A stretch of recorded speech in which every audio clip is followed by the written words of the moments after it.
people have a lesser view of themselves than other people would have. And so my job very often becomes, can I remove the blockers so that you can have that view of yourself that I have? Can you stand in my shoes and see you from over here?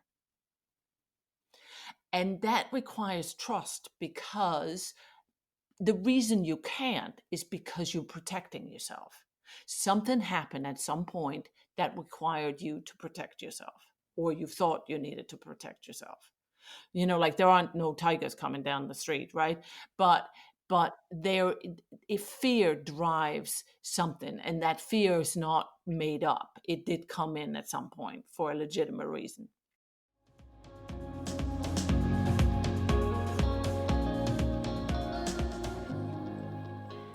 Hello and welcome to Better Conversations with me, Sehaam Cyrene. My guest, who you just heard, is Anne Chatroux, a former investment banker. She gave up that very lucrative career. While she was good at it, she found that after a while she wasn't that interested in it. And like many of us, her relationship as a child shaped who she is today, not without some investment in working out some old, unhelpful narratives. Her work these days, coaching successful senior executives, is way more fulfilling for her as she partners with her clients to help them expand their own sense of fulfilment, reach, and impact on their world. What you just heard is an example of how she helps her clients to hold that bigger view of themselves that others have of them, so that they can achieve bigger reach, that bigger impact. And of course, conversations are the primary tool of her trade. I've got many favourite moments from my conversation with Anne about conversations, like how our childhood difficulties can shape us and give us both useful skills as adults for work and personal relationships, and narratives that become unhelpful triggers in our adult life that make connecting with others complicated. Trust comes up again and again too. And I quote, "Yummy, trustful conversations." These are important to Anne, and she talks about how when we trust the person we're speaking to and the conversation is flowing easily and naturally, she has a sense of being smarter than normal. Listen on to find out what she means. Hello, Anne. Thank you very Hi. much for joining me. It's lovely to have you here. Thank you for inviting me. Fantastic. So why don't we get started with understanding in what ways your work depends on having good conversations? My work depends a lot on having good conversations, because really conversations is all I do. And quite frankly, a lot of my client conversations is kind of all they do. The higher up you get, the more the more your job depends on being a leader, the more conversations is how you get the job done. So conversations are all around me in any number of different shapes and forms. And I think that that's really, it's an important insight to have, that is what you do, and that is what I do. So being good at it and understanding what aspects, like how it works, what the aspects are, and subjecting yourself to the training that is, and being humble about the training that is very important. Can you give an example of your journey in understanding that? um I think that, so early, yes, I can, I guess is the answer. um Early ish on in my coaching career, I I I did work on teaching people how to listen. And because there's so much about how you speak, there's such an emphasis on, when you come out of school, this communicating it and expressing yourself is all about what you say and how you say it. And so when I started my consulting career, it was a bit of an aha moment that a lot more, a lot bigger part of the conversation has to do with your ability to listen and how you listen as opposed to what you say. Where, like typically the emphasis is on what you say, and did I use the right words, did I say it right, did I do it right, did I communicate clearly? Whereas the quality of the conversation, of course, is a combination of speaking and listening, right? But the listening part is actually way more important than most people think. And I remember early on as a consultant teaching people these things and going, for myself, going, oh, I have been hanging out on the on the wrong side of this for the longest time. And training myself and putting the emphasis on the words and the speaking and the ability to master the language, et cetera, et cetera. English is not my native tongue. And so doing everything in a foreign language, even adds more emphasis on the, am I doing it right in terms of Mm. speaking? And I think, would you agree that listening is also part of enlisting people in the conversations? It's part of the invitation to share their perspective and to open them up to a conversation with you. Absolutely. Absolutely. It's key. Um, there isn't listening is so closely connected to how we build trust that it's if you don't do that well, the other person the other person basically needs to be courageous and bring themselves in despite your lack of listening. And so when you listen, and you listen intently and generously, the other person feels invited into the conversation, like you actually want to hear what they have to say, which which is, but I say that in a sort of funny kind of way, but it's critical that the other person has this sense of actually you want to hear what they have to say. Somebody is authentically interested in what you have to say. So, picking up on that, Anne, what does a better conversation look and feel like to you? A better conversation is one where both parties feel invited to the conversation. So we already talked about how listening is that invitation, or can be used as that invitation in. And it's not only I'm willing to listen to you and not interrupt you, which is kind of like the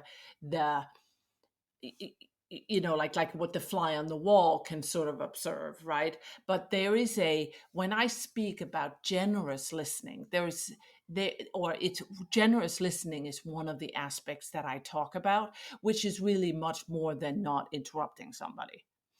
Generous listening has to do with that I listen to you from, I want to hear, I want to understand what you mean, as opposed to, or said differently, I listen for what I could learn from what you have to say. Most people, yours truly included, okay, so I'm learning with the rest of them, okay, but most people fall into traps where it's a much stingier form of listening, where I listen for my point of view confirmed, for example, or I don't really listen at all. I listen for, I am formulating my own thought or my response as you are talking. So I'm not really I'm not really listening to you. I'm sitting there thinking, here's how I'm going to sound smart. This is my response that you can't repute, that you can't argue with. And so I'm not listening at all. In a really good conversation, what you will observe is that there's a pause between that you finish talking and I start responding. Because in that pause, while you've been talking, I've been intently listening to you. And then I actually need a moment to figure out what I want to say. So it isn't this like like it isn't a stream of words coming out of each other's mouths. There is a break between, because we can't listen and we can't listen and process at the same time. The human brain either listens or formulates, respectively remembers what you just said, or it does something else. Does that make sense? So between you talking and me saying something in response, there needs to be a break where I process what you said and I now formulate what I want to say. So it's critical. That pause is, for example, a critical aspect if you do public speaking.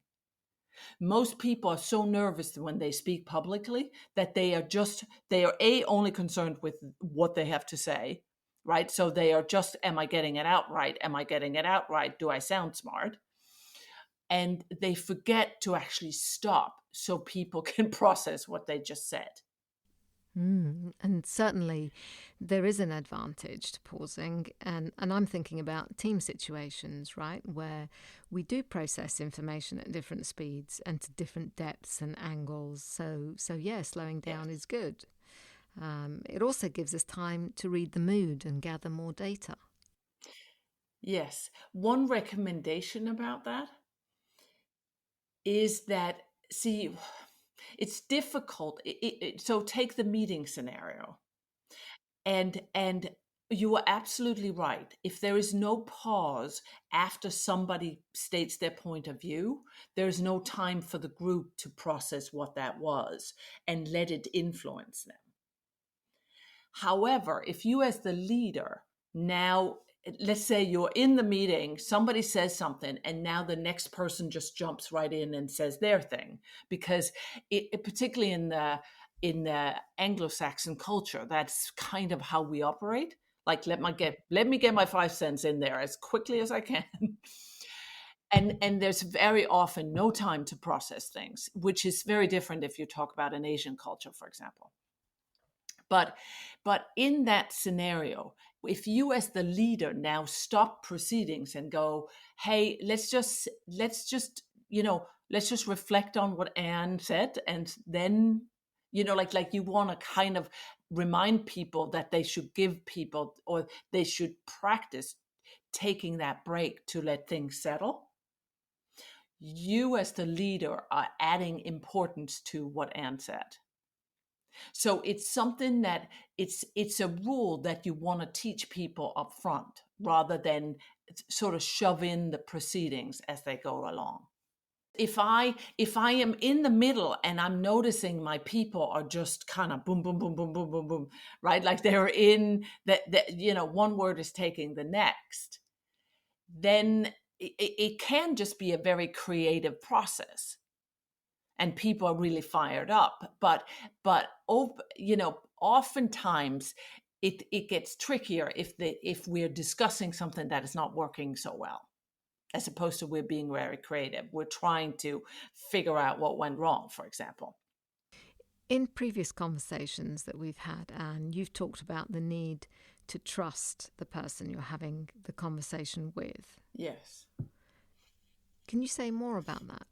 So if I reflect on what are some of the best conversations I've been in, what is my experience in those conversations, I this might be just my personal bend, but I find myself being smarter than my normal experience of myself is. So where does that come from? And really, in conversations that for me really flow, I find myself coming up with ideas or or responses or comments or suggestions that I have no idea where that came from. And that's what I mean by I have a experience on myself as being smarter than normal. and and and so what is that a function of? And the part, like when I think about it, and the part I can boil it down to is that a prerequisite for that is that I trust the other person. Hmm.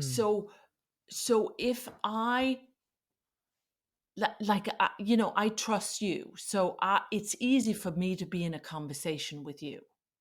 I don't have to, my awareness, or my attention rather, is not on, am I saying the right thing, am I doing the right thing, am I sounding smart, is this good, like this is an interview and I'm not particularly nervous. I'm sharp, but I'm not nervous. I'm not, like I'm not like, oh my God, am I doing it right? Am I doing it right? Which is testimony to the relationship that you and I have built, and how much I trust being in a conversation with you. Mm-hmm. Mm-hmm. And inside of that kind of trust, I can just let the conversation flow. And whatever comes up is whatever comes up, is not censored by my ego or my personality. I don't know what I want to call it, but it's that censor, that voice in the back of the head that judges whether this is good or bad, or I think this is smart or not so smart. Mm. Mm. And that requires for that voice in the back of my head to be somewhat quiet. It never shuts up, okay? But welcome to the human race. But it's for that to be relatively quiet, trust between the parties that are having the conversation, I think, is a prerequisite. In that, with that condition, you've got less of the stress hormone cortisol getting in the way, Yes. and creating blockers, right, to that free thinking, to that free exchange, and allows our brains to enter into a dance, as it were, of exchanging ideas and so on. But I like the way you refer to yourself as smarter than we normally are, and I think that's true. I think is that more about focus? Is that more about really being in the conversation, in without any stresses or concerns? Yes. And my attention is on you. My attention is not on me. Right? My attention is on the conversation, not am I doing it right? Which is it in today's day and age, it almost sounds trite because so many people talk about doing it. It's more spoken of as am I enough? And I even saw somebody with a ring saying I am enough, which I was like, oh, I quite like that. But it's so it is something that is spoken about in the whole sort of self-help community a lot more these days, but it is a massive point, and it influences everything we do, and how you observe it or how you see it in a conversation is that, or with yourself in a conversation, is that your attention is on you as opposed to your attention is on the conversation or the other person. Mm. And I think that's a really important and interesting point, Anne, because it's a fabulous technique for feeling less nervous, for taking the limelight off ourselves and our performance and focusing in instead on what the other person is saying, Yeah. what's going on in the conversation. And when I say the conversation, it's really sort of like this weird thing that's happening in between us, right? Like there is no, what is that? But why I don't just say you is that I'm not I don't have zero attention on myself right now. I am formulating my thoughts. I am over here in my own body, right? I am over here in my own sphere. But but my attention isn't on am I doing it right? my attention is on the conversation, on what I want to say. Or my attention is on you when I listen. One of my questions is, who are your stakeholders? Who are the people you need to support or influence? Would you like to explore that? Yeah, my main stakeholders, I was just, as I was asked, like I was starting to answer, I'm like, well, maybe my children and my husband. So they certainly are. So there's a professional group of people and there's a personal group of people.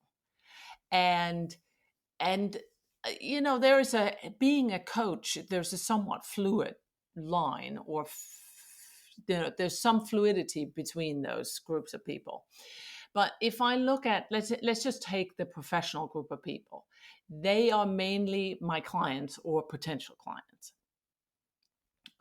And the potential clients can be in an actual conversation, like a sales conversation or a marketing conversation, or they can be in a more really marketing conversation that could be in written form or in spoken form. But it, professionally speaking, I either coach or I try to enroll you into my services in some way, shape, or form. Those are my main stakeholders. And what's important about the conversations that you have with them? So let's take the clients first. In a conversation with a client, trust is a huge aspect, and building trust is a huge aspect. And so, because the work that I do is basically, most people have a lesser view of themselves than other people would have of them.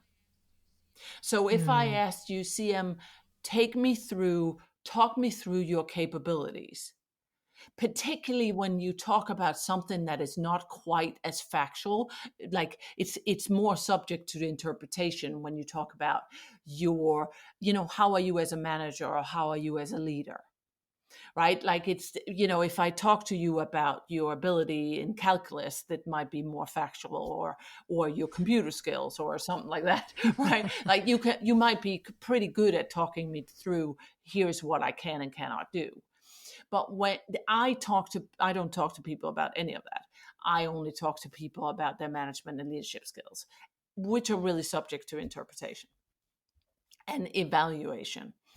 And so for me to elevate your view of yourself to the view that other people would have of you, assuming they're not trying to ding you or be mean to you, okay?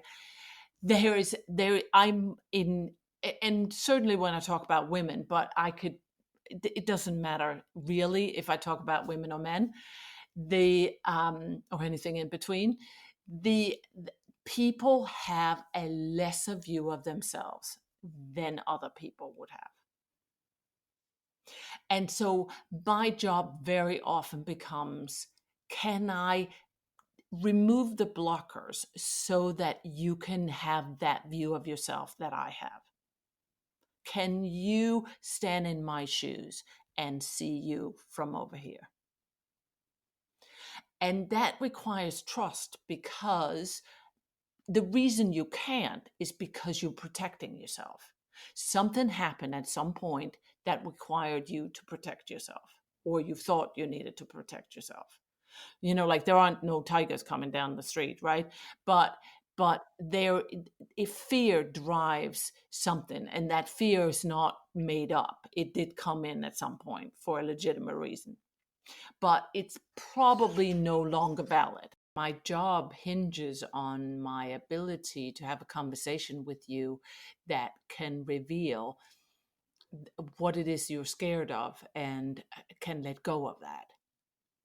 Either because you really get it's no longer valid, that you were this scared when you were 10, made perfect sense, but now you are 30 and therefore you are not subject to this anymore. Or it's something that still scares you, but that you need to heal, and that you can go through a process of healing so that you don't need to be encumbered by this anymore. I recall a scenario with a client. If this happens to be a female client who was bullied at school. And so whenever somebody was cutting her off, was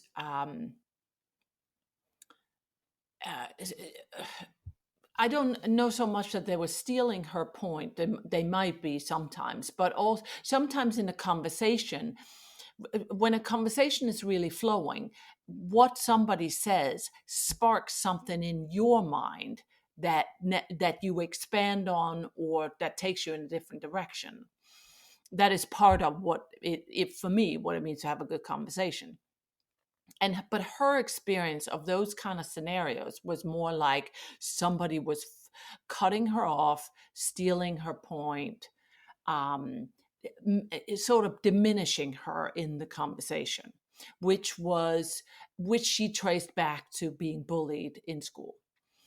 And this kind of like, first she could sort of see, actually, once we took the conversations apart, like literally, she said this, the other person said that, and then she said like we actually really cut it down to what happened.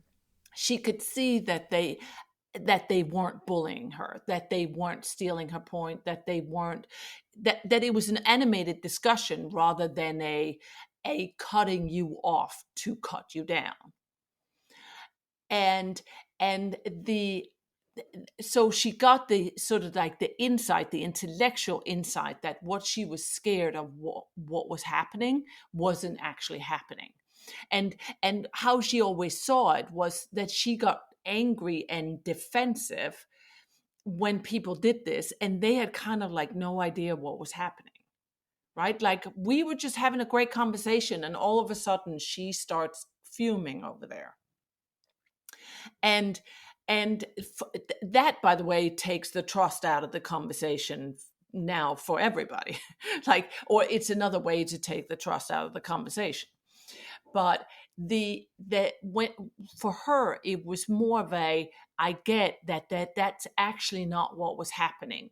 I got triggered. And normally when she got triggered, it would be they did something to me, in her interpretation of it. Whereas now she got to sort of rearrange the deck chairs a little, that they weren't necessarily trying to do something to her. She flipped to that very familiar interpretation for her, that she was actually adding this to the conversation rather than other people.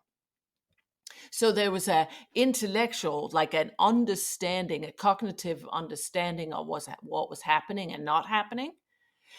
And on top of that, she actually had to sit with the hurt that she had when she was bullied, and sit with creating boundaries for herself so that she could trust that she would not let that happen to her again.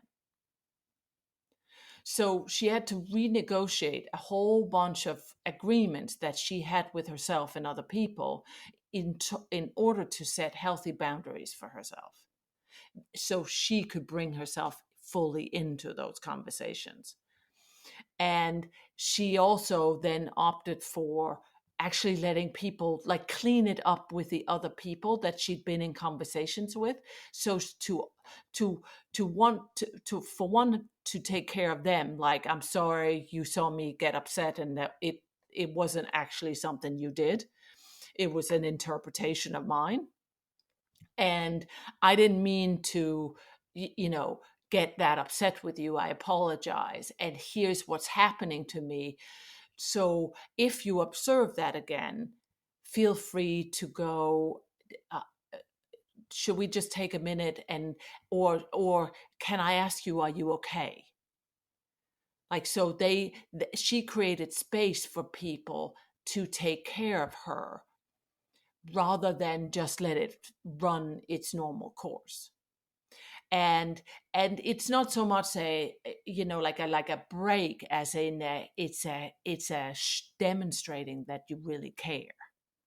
So it's not a, oh, let's stop the proceedings, like let's say 5 minutes and so everybody can calm down, but more of a, I'm actually authentically interested in, are you okay?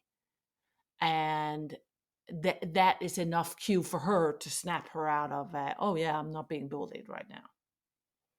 And they actually really care about me. What a wonderful example. I love that. Thank you. Thank you. Thank you for sharing that.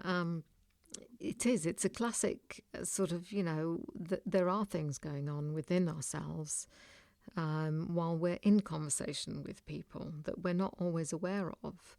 But we have this gut response Absolutely. to, and it's not always clean or clear why or how that's coming into play. No, most conversations, unfortunately, are, I say something, you listen, and then you interpret what I said, and then you respond to what I said plus your interpretation. And and that can be, see, that could be a really creative aspect of what I said earlier, called, I say something and that sparks something in you that takes the conversation in a different direction or expands on it, right? Like this could be a demonstration of creativity, or which it oftentimes is if we are in a generative kind of conversation, like we're trying to come up with something, we're brainstorming, we're trying to come up with something new.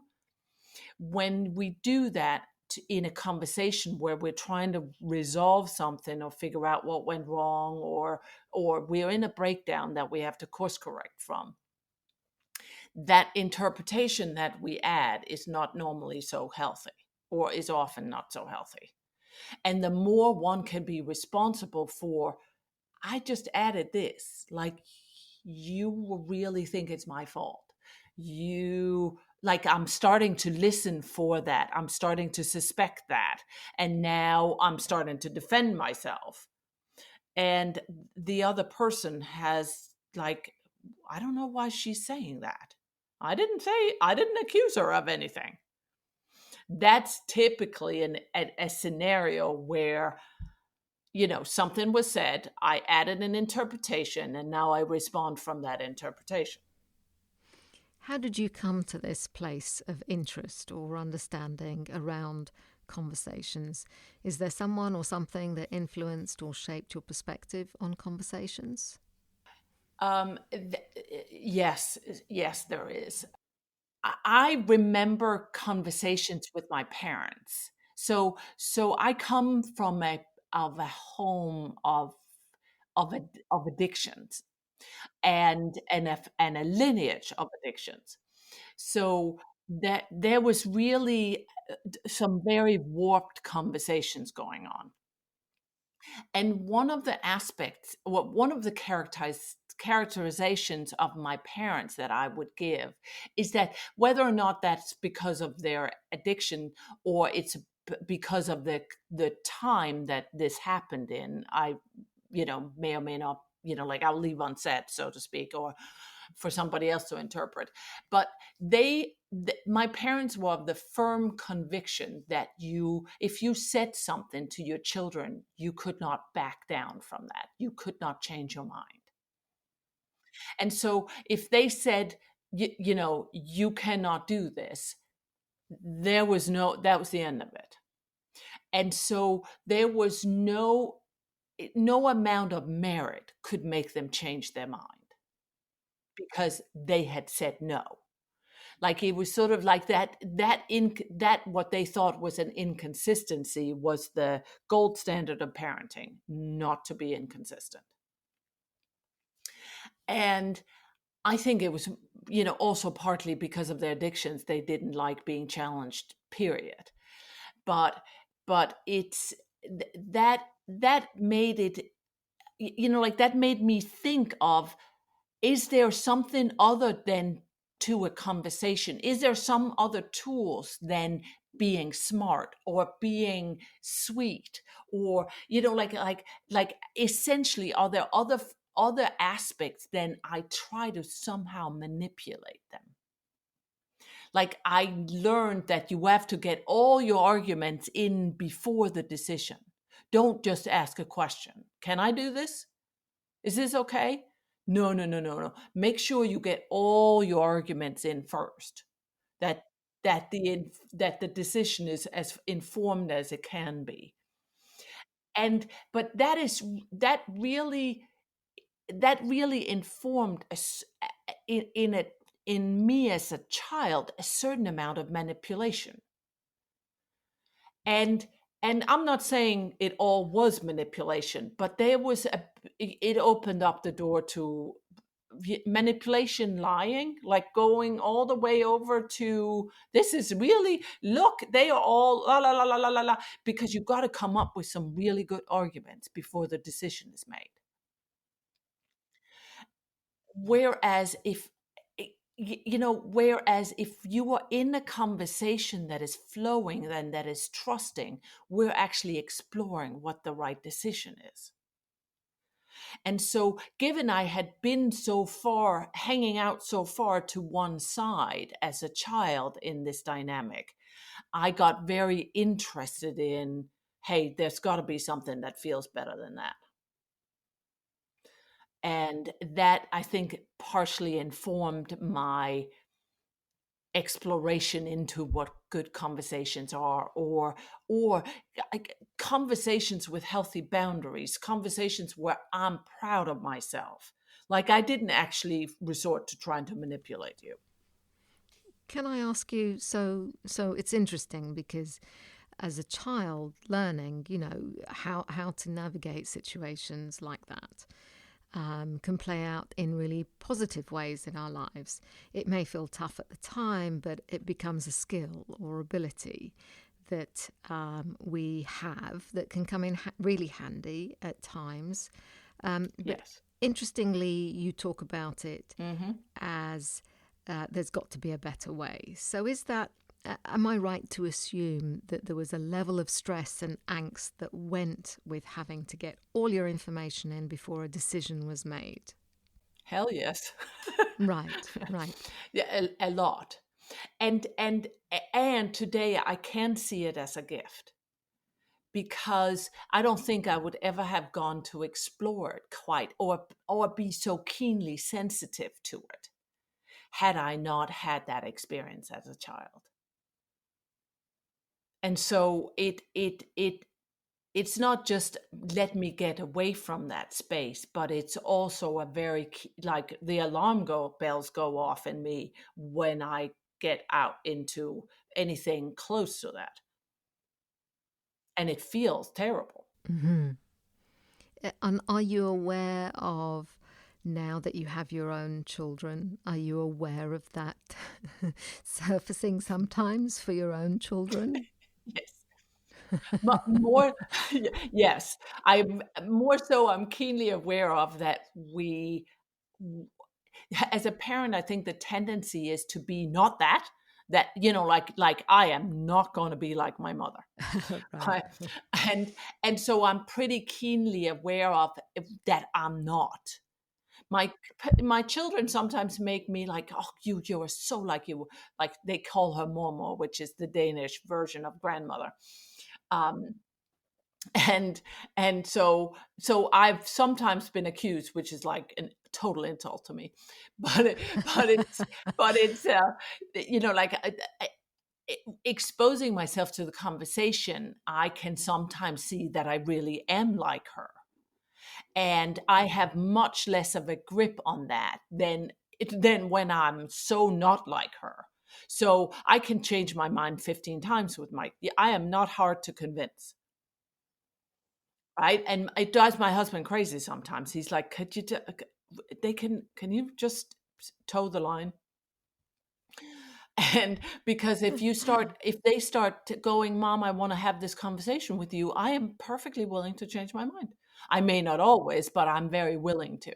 And that is always like yeah, I'm so not like my mother. But I can tell, whereas I can't tell nearly as much when I actually fall into being like them, either her or my father. Right, right. Interesting.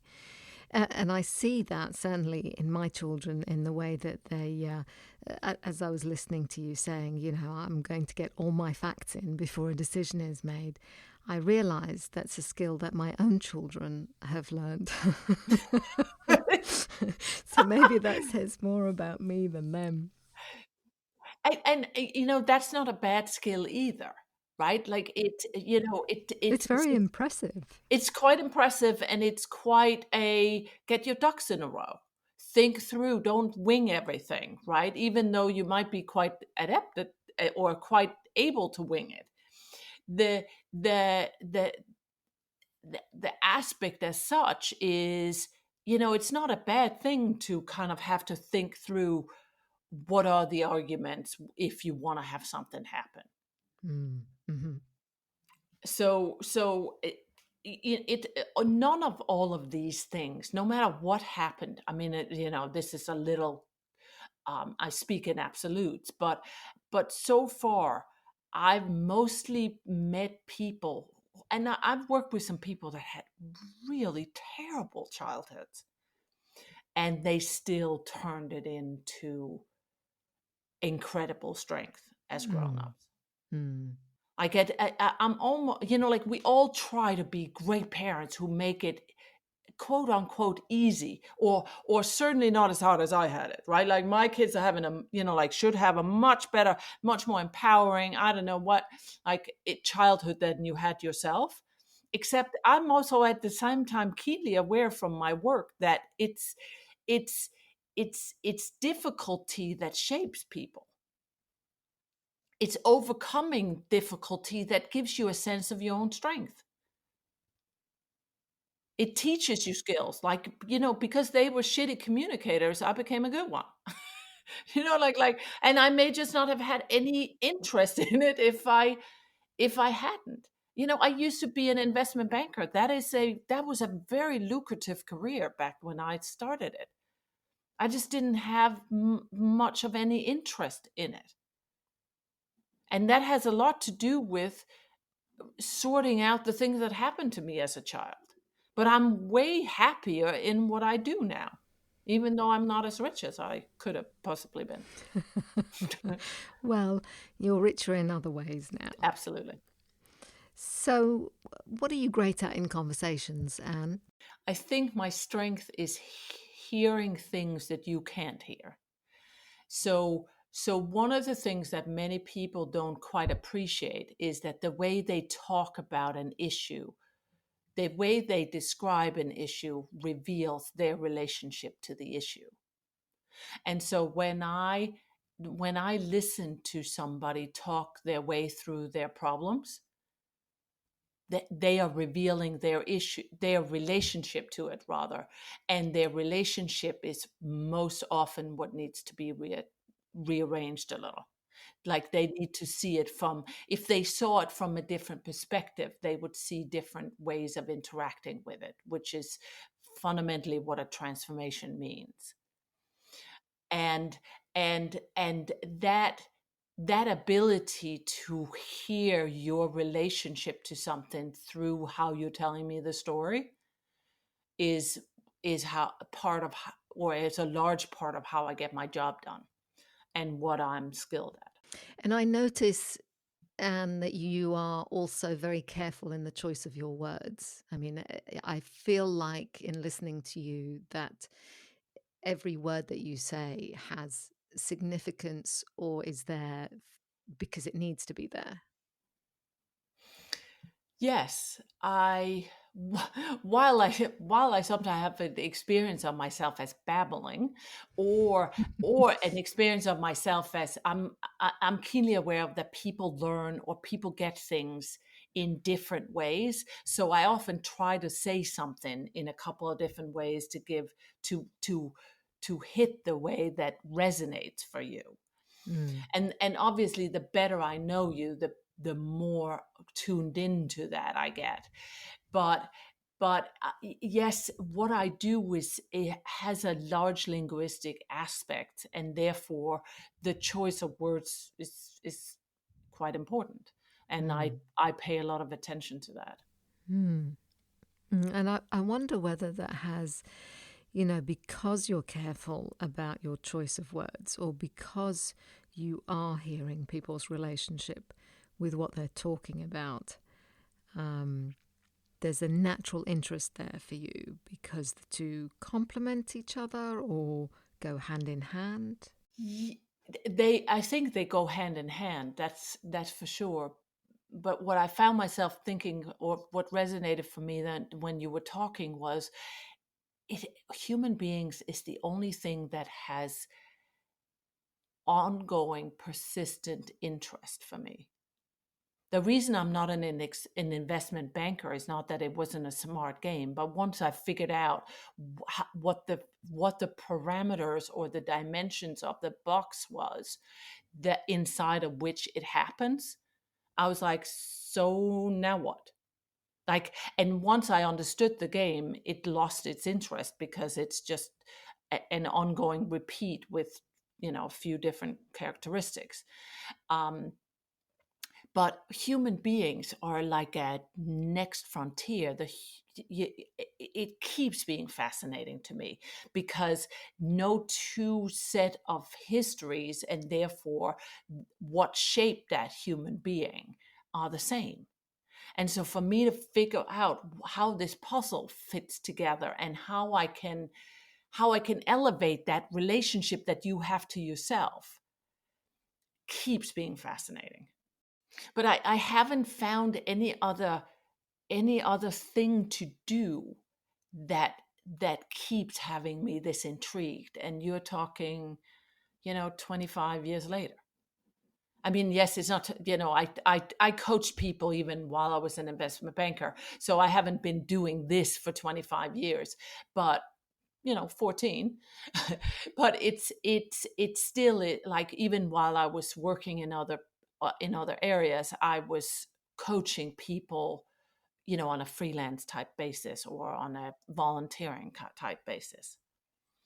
So I've done it for a very, very long time, and it's the only thing that it keeps having me fired up in the morning. Mm. I Mm. absolutely love Well, it. uh, as you say, each person is different. Hmm.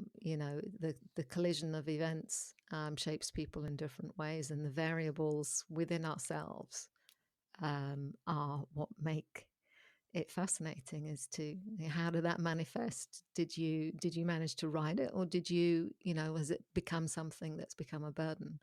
Yeah, and So and yeah. every person, I think, if I look back to our conversation or where we started the conversation, like what makes for a good conversation is this: how can I instill that you can trust me so we can go in there together?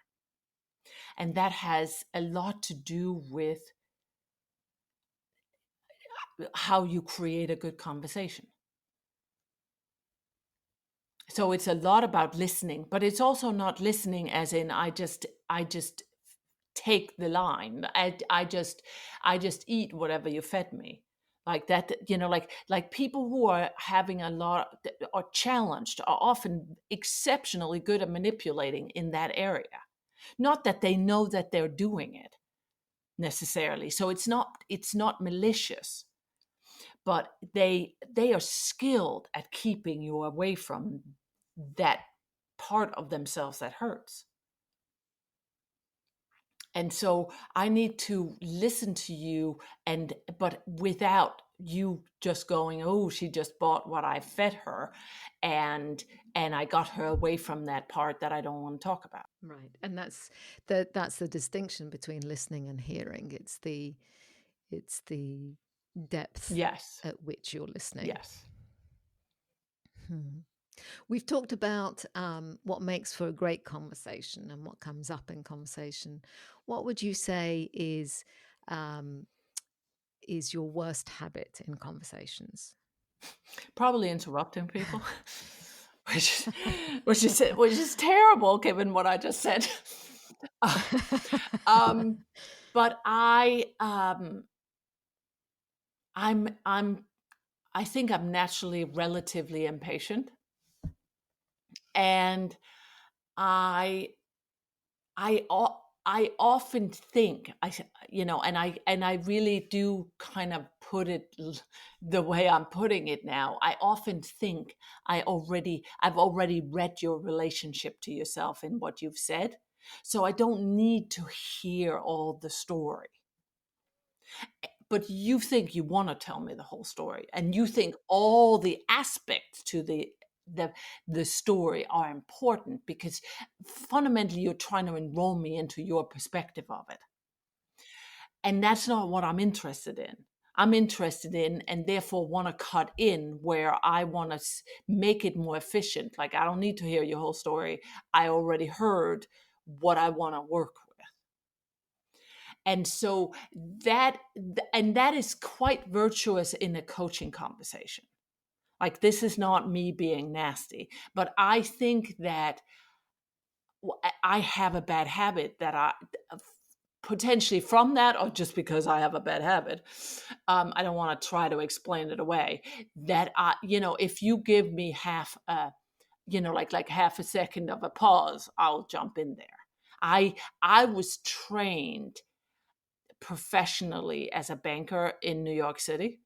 And if you don't get in there, you never get in there. And it is a habit I find hard to let go of. The better the conversation is, the more I trust you, interestingly enough, the easier it becomes. So Easier in what way? there was a couple of times now in when you were formulating your questions to me, because you were actually listening to me, there is this, like, you now have to stop and think about what's the next question you want to ask. And that could be a key for me, like, to just jump in and say something else. And so Right. for me to actually, there was a couple of times today that I was like, wow, good on you, Anne. I'm not jumping in when you're not saying something, even though my natural instinct is to fill the gap, fill the gap. The interruption is an important technique, and it takes skill to know when to use it optimally. But it can also, the fear, and I wonder whether this is what you're talking about, it, it can become the opposite of an invitation into the conversation. Yeah, I love what you are actually what you're distinguishing here, because I can see where when I'm in an individual coaching conversation, there's a different framework around that, and there's a different set of agreements. I run a course, like a leadership course for executive women, and particularly in a group of women, there is more of a shared experience of like, it's almost like we're co-leading this experience together. I'm a tour guide in this conversation, but in there I'm way more keenly aware of that the coach in me wants to move it along, you know keep the conversation flowing at pace, not necessarily as impatient as I just made it sound, but that the participants way more have an experience of that what they want to share and what they have to say counts equally, and therefore shouldn't be interrupted. And so thank you for that, because I was like, yeah, that's true. It As a coach, I do have permission to cut in, and if people think of me as a trainer, which they might in a course setting, then I have less of that permission, and I should establish that permission if I want it. Mm. It's all about ground rules, right? Like, it's all about creating healthy boundaries and a healthy framework inside of which people understand she's not being a bitch. She's moving it along, and I trust her to do that. She's not cutting me off to cut me off. Mm-hmm. Hmm. And it's the role that you're playing in that setting. Hmm. Yeah. But it's it's interesting. I hadn't seen that before you distinguished that, right? I hadn't actually quite seen it that way. So that's helpful. Thank you. Oh, my pleasure. Let's talk about body language and tone of voice. Yep. How do you use them, Anne? And in what ways do you use them to read other people? So a lot of my conversations happen over the phone. And so I don't have body language. I often don't have the pleasure of seeing, or they the pleasure of mine for that matter, or it's an aspect. Now I do think it's a slightly overrated how people think it is, so much is down to body language. I actually think a really important part of that is the use of your voice. And I guess I've also trained myself in hearing people's voice and hearing the emotions that come along with how they use their voice, as well as how I use mine. Um, so I think that is very important, and is another aspect of where I can read how you relate to it. Like, oh, it's an important aspect of how I can read how you relate to it. And yes, body language and facial expressions are important. And some people are way more better equipped at reading those things than others. So it's a little, it's hard to just say an absolute, like this is how important it is in a conversation, because it no different than the ability to hear different things in the voice also vary from person to person. But I'm somebody, I sit here now, so like you would see me floundering my arms around. So I use my body, completely, even though I'm talking to you on the phone. And I think most people do, but it's just not, you can't observe it. What I noticed earlier in our conversation and thought about was one of the ways that, if you are with me in person, one of the ways I show you that I listen is that I animatedly bob my head up and down. Right? Like, I'm one of those people, you love having me in the front row when you give a presentation, because I actually sit and go, yeah, yeah, yeah, yeah. Unless I really don't agree with what you're saying. But that, when I'm on the phone with somebody, you can't see that, obviously. And so the way I have to do that is to say yes. And saying yes is kind of like this positive animation. But I couldn't, oftentimes we end up going, uh-huh, mm-hmm, mm-hmm, because we do feel we have to say, like agree or approve or say something, like be with you in the conversation as you're talking. But I leave if I say uh-huh, or mm-hmm, or uh-huh, or yes. It's very, like those are four different ways of giving you some kind of positive reinforcement, but they said four different things. I can sit and not agree with you all that much, and my head is going up and down, and you will most likely have an experience of me being in agreement or approving, and giving you positive reinforcement. So that you've got to be more conscious of the use of your voice when you are listening, and they can't see you. Mm. Mm. Hmm. Hmm. And it can be leading, right? I'm Absolutely. conscious of, in interviews on podcasts, is I want you to know that I'm listening to you, and I'm hearing what you're saying. But I also very conscious in particularly in client settings, that my affirmation verbal in that way, that sound. And as you pointed out, you just gave an example of four different sounds that you can make that give very different feelings, and can be interpreted differently, is to not lead Yeah. equally, right? In the same way, we talked about earlier, if you're the leader in the room and you allow a pause for what Anne just said, we have to be careful that we're not leading or overemphasizing something or giving weight to something that maybe isn't there for the other person. Yeah. Or one of the things I observe in podcasts is that because they only have the voice to give that I listen to you, yes, it's almost like an interruption. Like it annoys me. You actually, that the interviewer didn't say anything. They just agreed with it, but they actually did interrupt the flow of the person being interviewed.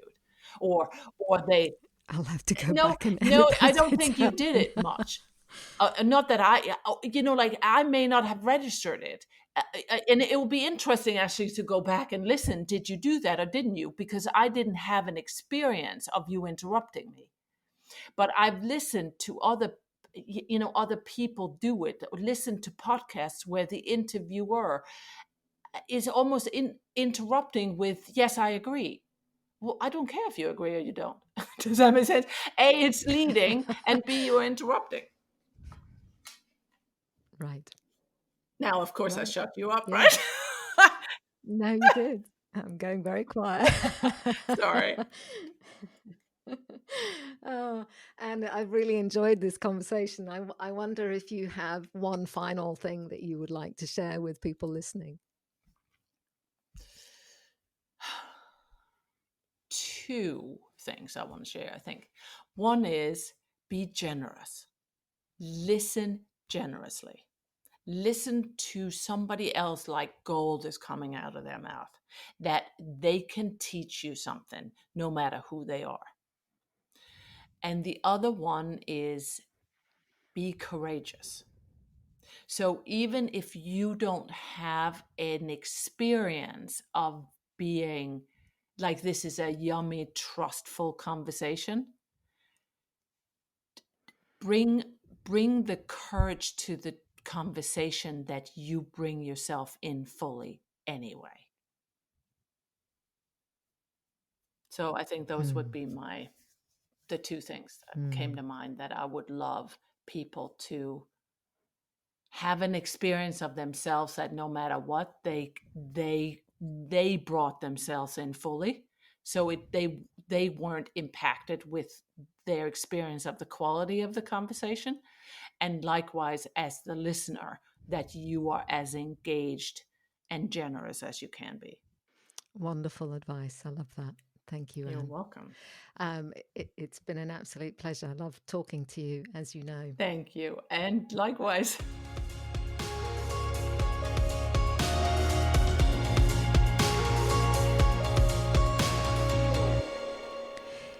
Thank you for listening. I hope you enjoyed today's episode of Better Conversations with me, Sehaam Cyrene. You'll find show notes for today's episode at sehaamcyrene.com/podcast, including more information about my guest, Anne Chatroux. If you haven't subscribed yet, then please do. I've got a lineup of some brilliant conversations to share with you. You'll find Better Conversations with Sehaam Cyrene on Apple Podcast and Spotify.